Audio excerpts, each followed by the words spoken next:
Hey, Dan here, welcome back to another video. I just want to do a quick video talking about this whole using custom imagery in web design, and I just want to clear up some misconceptions because we all know that the standard advice is that if you use custom imagery you'll have a higher conversion rate. I completely believe that.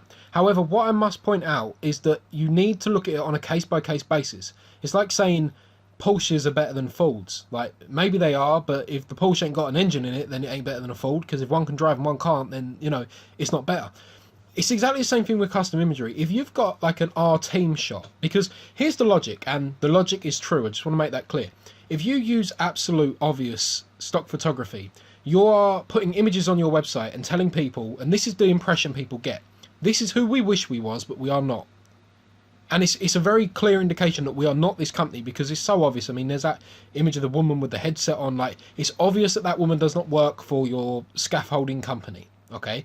So, and the quality of the image is just too perfect and stuff like that. It's just so obvious what it is, okay? So what you need to do is look at the image and see whether or not it is actually believable and in terms of stock photography. And then when it comes to real custom photography, you've got to remember that we live in a world now where we're told that we can't be judgmental. If somebody looks a certain way, we can't judge them on it, and so we don't say these things. But you have to bear in mind that people are really doing them, okay?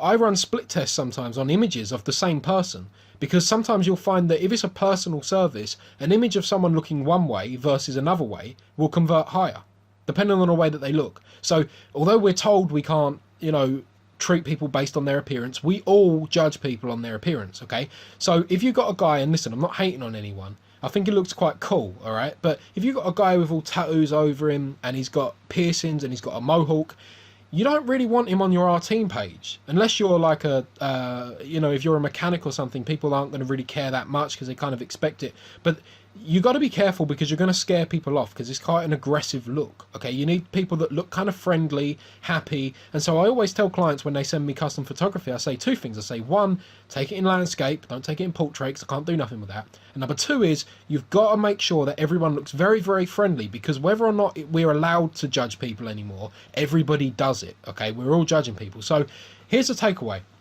If the custom photography looks friendly, approachable, and the people look professional and they look, you know, nice, they don't look aggressive and scary, then go ahead and use custom photography. If not, you can use stock photography, but just make sure that it looks believable. So don't make it too obvious that the stock photography is a stock photo.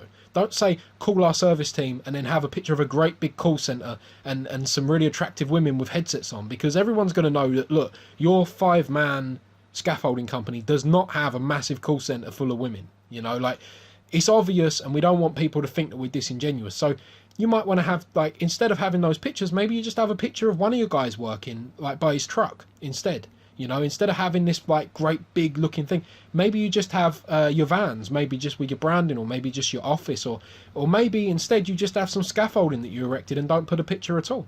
But you're better off having no picture than one that's obviously fake or one that makes you look bad.